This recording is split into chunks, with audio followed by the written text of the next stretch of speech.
खेल खत्म नहीं हो सकता। कब तक? जब तक आप अपने स्वरूप को ना जाने, जब तक तुम्हें ये ना समझ में आ जाए कि मैं कौन हूं। क्या मैं शरीर हूं? क्या मैं ये नाशवान शरीर हूं? बिल्कुल नहीं। क्या मैं एक आदमी, एक औरत, एक बच्चा, बूढ़ा, जवान ये हूं? बिल्कुल नहीं। तो कबीर साहब समझा रहे हैं कि जब तक तुम्हें ये नहीं पता लगा कि तुम्हारा स्वरूप क्या है, तब तक तुम्हें मुक्ति नाम की कोई चीज मिलने वाली नहीं। चाहे तुम सारी उम्र एक टांग पे खड़े होके अल्लाह अल्लाह वाहिगुरु वाहिगुरु गॉड गॉड कबीर कबीर करते रहो, एक टांग पे खड़े होके सारी उम्र बिता दो, क्योंकि वो भक्ति में नहीं काउंट होगी। वो कहाँ काउंट हो जाएगी? तपस्या में। वो तब कहलाएगा। लोग सोचते हैं भक्ति का क्या मतलब है? पानी में खड़े हो जाओ, हाथ जोड़ लो, आंखें बंद कर लो, कोई नाम जपने लग जाओ, कोई भी, ये भक्ति है? बिल्कुल नहीं। कोई सोचते हैं आराम से बैठ जाओ, आंखें बंद करके ध्यान करो, अंधेरे में देखते रहो, प्रकाश आ जाएगा, ज्योत जग जाएगी, तरह तरह के रंग दिखने लग जाएंगे, गुरु जी का रूप आ जाएगा, ऐसा हो जाएगा, वैसा, ये भक्ति है? ये भी नहीं। कोई सोचता है जीभ घुमा के गले में लगा लूं, वहां से अमृत टपक रहा है, उसको मैं पीता जाऊं, वो भक्ति है? वो भी नहीं। वो मुद्रा है, खेचरी मुद्रा। कोई सोचता है मैं कानों में उंगलियां डाल के अनहद नाद को सुनता रहूं, सारी उम्र बिता दूं उसी में, तब मेरी भक्ति पूर्ण हो जाएगी। ये भी भक्ति नहीं है। कोई सोचता है कि मैं त्रिकुटी में ध्यान धर के सोहंग का जाप कर लूं, या वाहिगुरु वाहिगुरु जप लूं, या अल्लाहु अल्लाहु, या कोई भी ओम सोहंग जप लूं, यानी श्वासों में कोई भी नाम जप लूं, वो भक्ति है? वो भी नहीं। वो भी आत्मज्ञान नहीं है। वो कौन सा ज्ञान है? वो श्वासा ज्ञान है। वो श्वासों का ध्यान है, आत्मा का ध्यान नहीं है। श्वास आ रही है, कौन सा नाम लेना है? श्वास जा रही है, कौन सा नाम लेना है? इसका ध्यान रखो। तो किसका ध्यान रखा? श्वासों का ध्यान रखा। कब आ रही है, कब जा रही है, आते में कौन सा नाम लूं, जाते में कौन सा नाम लूं, आते में सो, जाते में हंग। ध्यान कहां है? या तो 52 अक्षर पे है, सो हंग पे, या फिर श्वास पे है। आत्मा कहां है? आत्मा पे ध्यान कहां गया? बिल्कुल नहीं गया। इसी को कबीर साहब कहते हैं, जो जन होंगे जोहरी और रतन लेंगे बिलगाए, सोहंग जपी मुआ और मिथ्या जन्म गवाए। कहते हैं सोहंग सोहंग जप के सारी उम्र बिता दी, मर गया, और ये जन्म मिथ्या, झूठ में गवा दिया, सच को नहीं जान पाया। क्यों? क्योंकि सच इन सबसे परे है। सच क्या है? आज सच, जुगाद सच, है भी सच, नानक होसी भी सच। लेकिन वो है क्या? वो सतनाम है। देखो क्या कह रहे हैं, एक को सतनाम, यानी एक सतनाम, दो नहीं है वो, एक सतनाम कर्ता पुरुष, वही असली परमात्मा है। निरपहो, निर्वैर, यानी वो निडर है, किसी से डरता नहीं, और निर्वैर है, किसी को मारता नहीं। निरपहो निर्वैर अकाल मूरत, यानी वो काल से रहित है, उसको कोई मार नहीं सकता। अजूनी, यानी वो कभी किसी जून में नहीं आता। लोग कहते हैं परमात्मा इस शरीर के अंदर है, अरे ये तो जून है, ये तो काया है, जून, 84 लाख जून। लेकिन नानक साहब कह रहे हैं अजूनी, यानी जून के अंदर ना आने वाला। परमात्मा इस शरीर में नहीं रहता है। लोग इसी में उलझे पड़े हैं कि परमात्मा शरीर के अंदर रहता है, इसीलिए हम लोग वापस नहीं जा पा रहे अपने घर। एक तोते को पकड़ के लाया कोई, उसको पिंजरे में डाल दिया। अब क्या हुआ? तोता भूल गया, रहता रहता रहता भूल गया अपने घर को। अब तोते को क्या समझाया जा रहा है कि यही तेरा घर है, इसी घर में तेरा परमात्मा रहता है, यानी पिंजड़े में ही परमात्मा रहता है। तो तोते के मन में कभी ये ख्याल आएगा ही नहीं कि मैं पिंजड़ा छोड़ के बाहर जाऊं, वो पिंजड़े में ही खुश है। यही काल भगवान चाहता है कि तोता कभी उस घर को ना जान पाए जिस घर से उसको पकड़ के यहां पे लाया गया है। अगर पता लग गया, जैसे कोई जेल में है कैदी, अगर कैदी ये भूल गया कि मैं जेल में हूं, उसको जेल में ही मजा आने लग गया, तो उसको घर समझ लेता है। देखो जेलों में जाके कैसे कैसे कैदी हैं, अपना दबदबा बना के रखते हैं, डॉन बने हुए हैं, वहां बाकियों पे अधिकार चला रहे हैं, हुक्म चला रहे हैं, उनको अपना घर समझ लिया उसने जेल ने, और वो भूल गया कि मैं यहां कैदी हूं, मुझे भी फांसी होने वाली है। सब मरेंगे, यहां सब मरेंगे, लेकिन कोई ये बताने वाला नहीं मिल रहा कि तू यहां कैदी है और तेरा पिता जेल के बाहर है।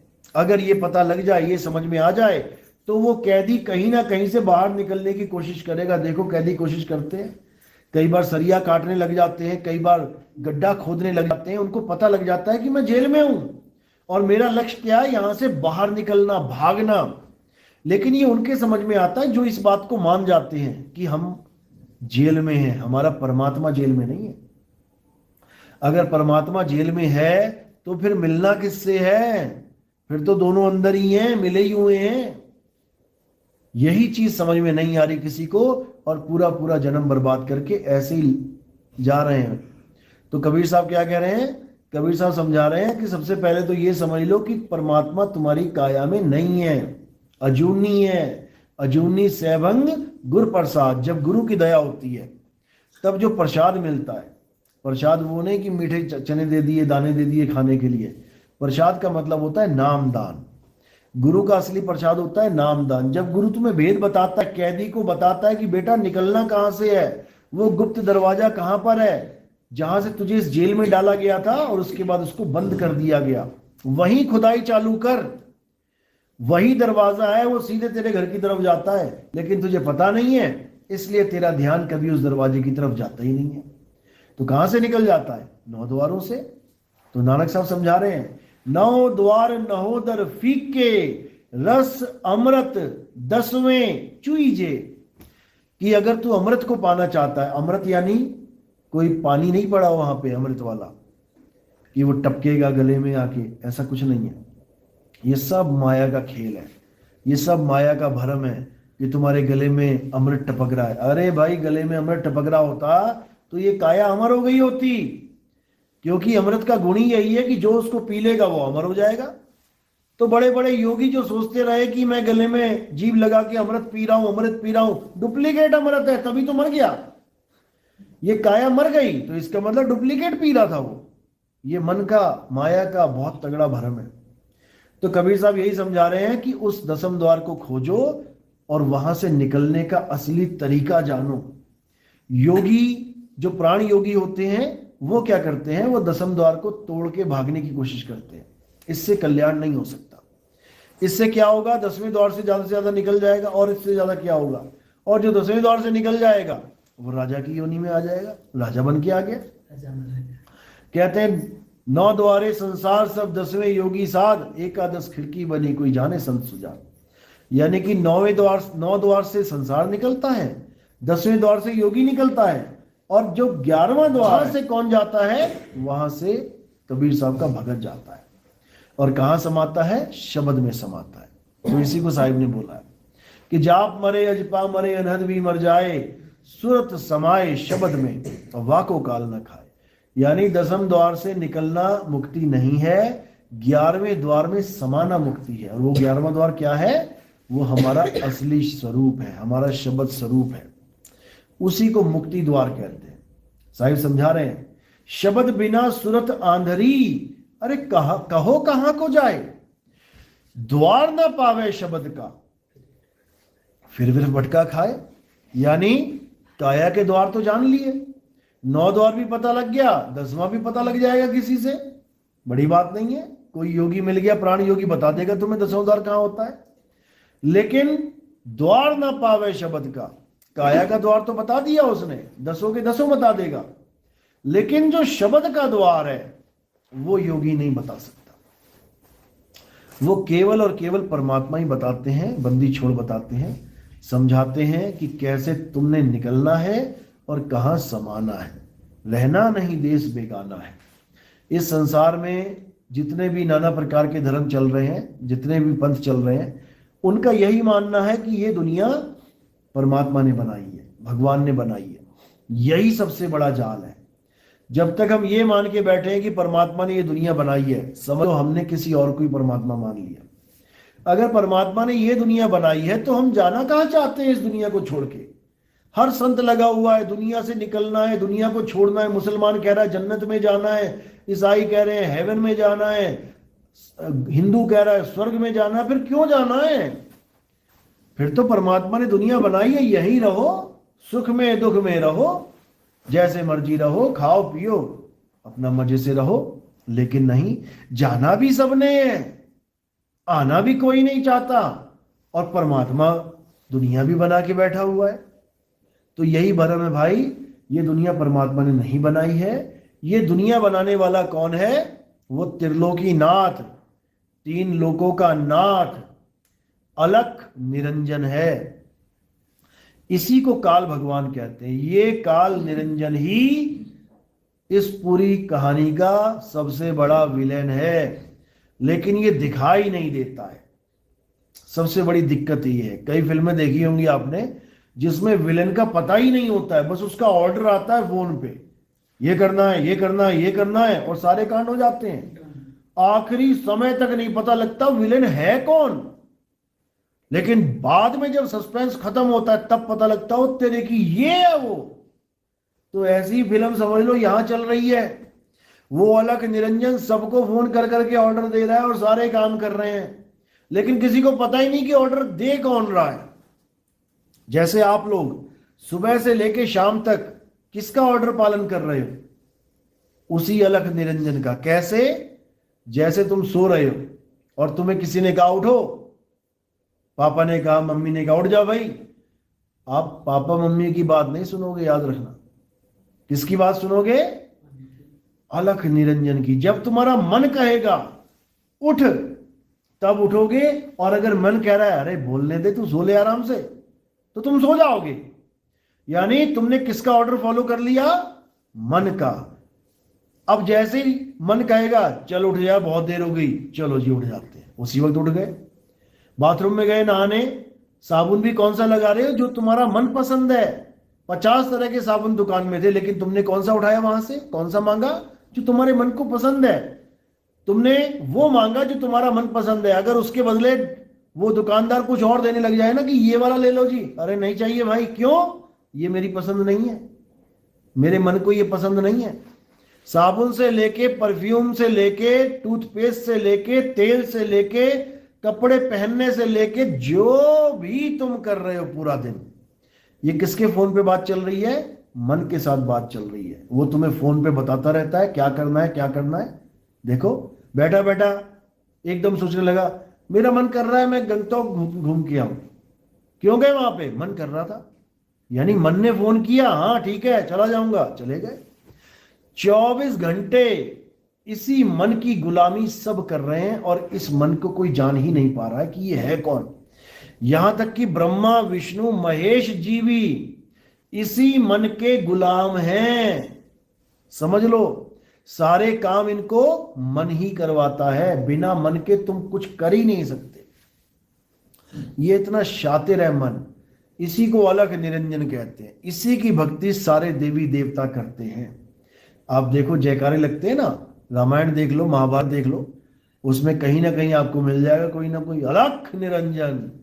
यहाँ बाबा लोग घूमते थे लाल चोला पीला चोला पहन के कई, और अलख जगाते थे। उनको पूछ लो बस ये अलख निरंजन है कौन, देखो फिर क्या बातें चलती हैं। क्या बोलेंगे कि वो एक ज्योत स्वरूप है, यहां प्रकट है, यही है अलख निरंजन। यही कबीर साहब समझा रहे हैं। अरे ज्योत स्वरूपी अलख निरंजन तुम्हें राखे भरमाई हो, ए हंसा तू अमर लोक का, पड़ा कालवश आई हो। यानी काल ने तुझे अपने वश में कर लिया है और तुझे कैद में डाल दिया है। अब कैद कौन सी है? अरे 5 25 3 का पिंजड़ा, वामे तुमको राखे हो और तुमको बिसर गई सुध घर की, ये महिमा अपनी भाखे हो। यानी हमें अपने परमात्मा की सुध बिसर गई, परमात्मा की महिमा हम गा नहीं पा रहे हैं, और ये अपनी महिमा गवा रहा है। ये अलख निरंजन करवा रहा है हमसे। या फिर और नीचे की भक्ति में ब्रह्मा विष्णु महेश जी की पूजा करवा रहा है। और नीचे चले जाओ, देवी देवताओं की पूजा करवा रहा है। और नीचे चले जाओ, भूत प्रेतों की पितरों की पूजा करवा रहा है। ये कौन करवा रहा है? ये तुम्हारा मन करवा रहा है। मंदिर में घंटियां मन बजवा रहा है, आरतियां मन गवा रहा है, सारे काम मन करवा रहा है, और तुम्हें इसका कोई ख्याल ही नहीं है। इसलिए कबीर साहब ने कहा मन के हारे हार है और मन के जीते जीत। यानी तुम्हारी जो असली जंग है वो किसके साथ है? तुम्हारे ही मन के साथ है। तुम्हारा ही मन कली काल है। समझ लो, रावण का नाम सुना ना? कृष्ण, कंस का नाम सुना है, कृष्ण जी ने मारा जिसको। रावण का नाम भी सुना है, राम जी ने मारा है। लेकिन कली काल कौन है? कली काल ये सबसे बड़ा राक्षस है। ये चारों युगों में सबसे बड़ा राक्षस है। रावण और कंस तो इसके पैरों की धूल भी नहीं है, ये इतना बड़ा राक्षस है। और ये सबसे बड़ी बात है कि ये रहता कहाँ है? रावण तो वहां रहता था श्रीलंका में, कंस रहता था मथुरा में। समझ में आता है कि हाँ, श्रीलंका और मथुरा टारगेट कर लो, पहुंच गए वहां पे। अब कली काल कहाँ रहता है? ये कौन से शहर में रहता है? ये कौन से देश में रहता है? इसको कोई जान ही नहीं सकता, इसको कोई पकड़ नहीं सकता, इसको कोई मार नहीं सकता। क्योंकि ये कली काल कहाँ रहता है? ये हमारे तुम्हारे शरीर में रहता है। इसी को अलख निरंजन कहते हैं। ब्रह्मा विष्णु महेश इसी की पूजा करते हैं। यहां ध्यान लगा के बैठे हैं, इतना ध्यान लगाया कि आंख बन गई यहां पे। भोले शंकर के त्रिनेत्र देखोगे, तीसरा नेत्र किसके दर्शन कर रहे हैं भोलेनाथ? तीसरे नेत्र से उस परम ज्योत के दर्शन कर रहे हैं। वो ज्योत ही निरंजन है, वही काल भगवान है। सारे देवी देवता भी उसकी पूजा कर रहे हैं, सारे गुरु भी उसकी पूजा कर रहे हैं। कोई किसी तरीके से कर रहा है, कोई किसी तरीके से कर रहा है, लेकिन कर उसी की रहे हैं। इसीलिए कबीर साहब ने बार बार समझाते हुए कहा कि देव निरंजन सकल शरीरा और तामे भ्रम भ्रम रहल कबीरा। देव निरंजन कौन है? मन स्वरूप है, और ये मन ही तन स्वरूप है। जैसे एक सिक्के के दो पहलू होते हैं, हेड या टेल, लेकिन सिक्का तो एक है, पहलू दो हैं, सिक्का एक ही है। इसी प्रकार या साकार या निराकार, या तन या मन, पहलू दो हैं लेकिन वस्तु एक ही है। जैसे बर्फ या पानी, पहलू दो हैं लेकिन वस्तु एक ही है। वही बर्फ है, वही पानी है, वही तन है, वही मन है, वही साकार है, वही निराकार है। और इसमें उलझा सारा संसार है।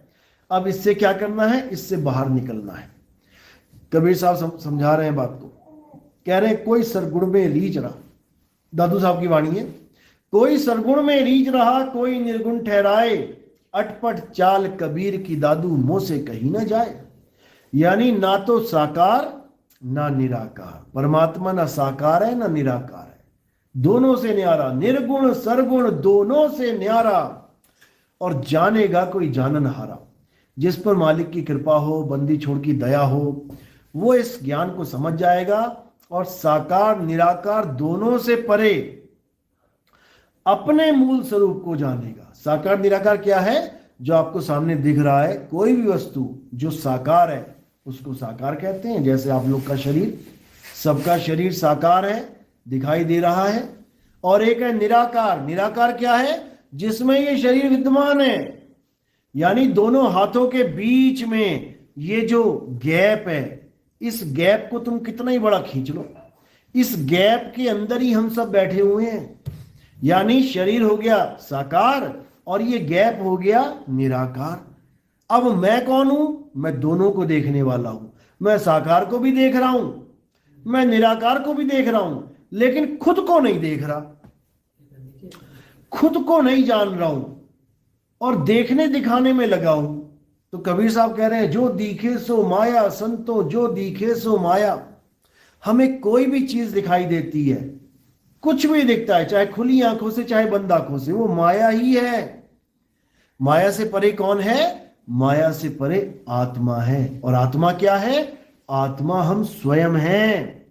तो आत्मा दूसरों को देखने में लगी हुई है और करना क्या है? अब देखना दिखाना छोड़ के अपने आप में समाना है। तो कह रहे ना कहीं आना और ना कहीं जाना, आपे में आप समाना। जब तुम अपने आप में समा जाओगे तब तुम ना साकार में जाओगे ना निराकार में जाओगे। अब तुम्हें कोई शरीर की जरूरत भी नहीं पड़ेगी कि मैं किसी मार्ग में जाऊं, शरीर धारण करके आऊं। शरीर का खेल ही खत्म हो जाएगा, काल का जाल ही खत्म हो जाएगा, क्योंकि काल का जाल शरीर ही है। ये तुम्हें शरीरों में रखता है और तुम्हें सारे पाप पुण्य कैसे भुगतवाता है? पाप करोगे तो तुम्हारे टांगे तोड़ देगा, हाथ तोड़ देगा, आंखें फोड़ देगा। और पुण्य करोगे तो तुम्हारे इसी शरीर में बढ़िया बढ़िया जेवर, बढ़िया बढ़िया सोने की चैनें, अंगूठियां, कान की बालियां, बड़े बड़े मुकुट डलवा देगा सोने के, राजा महाराजा बन के बैठ जाओगे। लेकिन रहोगे काया के काया में ही, रहोगे बंधन में ही। चाहे राजा बन जाओ, चाहे भिखारी बन जाओ, रहोगे तो काया में, रहे तो कैदी के कैदी। तो यही समझाया साहिब ने, आए हैं तो जाएंगे राजा रंक फकीर, और एक सिंहासन चढ़ चले एक बंधे जंजीर। अगर भक्ति करोगे सत भक्ति तो सिंहासन आएगा, सिंहासन आएगा, उसके ऊपर बैठ के जाओगे। और अगर करोगे काल भगवान की भक्ति, अधूरी भक्ति, तो फिर जंजीरों में बांध के लेके जाएगा, यानी शरीरों में धारण करके लेके जाएगा, शरीर को पकड़ के लेके जाएगा। अंत समय में जो यमराज आता है, यमदूत आता है, लोग कहते हैं यमराज आ गया, यमदूत आ गए, वो किसको पकड़ के लेके जाते हैं? शरीर तो यहां पड़ेगा पड़ा रह गया। मरने के बाद कहते हैं यमराजा लेके जाता है, तो लेके कहां गया? ये तो पड़ा हुआ, ये तो हमें ले जाना पड़ रहा है जलाने के लिए, दबाने के लिए। यमराजा क्या लेके गया? किसको लेके गया? हमारे सूक्ष्म शरीर को, सूक्ष्म शरीर को।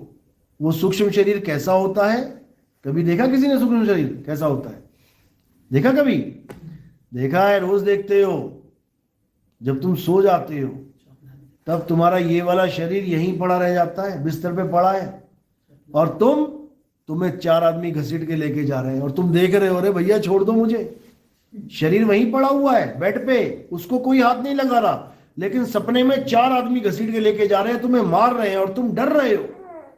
उसके बाद कोई शेर आया, शेर के आगे फेंक दिया, वो तुम्हें काट रहा है, तुम तड़प रहे हो। फिर एकदम आंख खुलेगी तुम्हारी, कहोगे शुक्र है ये सपना था, बाप रे बाप कहां फंस गया था मैं। यानी शरीर यहीं पड़ा हुआ है, लेकिन फिर भी तुम सुख और दुख भोग के आए हो।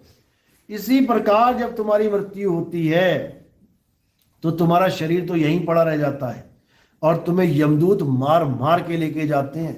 उसकी पूरी कहानी डिटेल में कहां लिखी है? गरुड़ पुराण में लिखी हुई है। लोग कहते हैं जी हमारा बच्चा मर गया, हमारे पिता मर गए, हमारी मां मर गई, अब गरुड़ पुराण का पाठ करवाना है। अरे मरने के बाद क्या पाठ करवा रहे हो? गरुड़ पुराण का पाठ करवाना है, जीते जी करवाओ, ताकि लोगों को पता लगे कि मरने के बाद होता क्या क्या है, लोगों को पता लगे कि कर्मों का फल कैसे मिलता है। कुरान में यही बातें जीते जी पढ़ाई जाती हैं।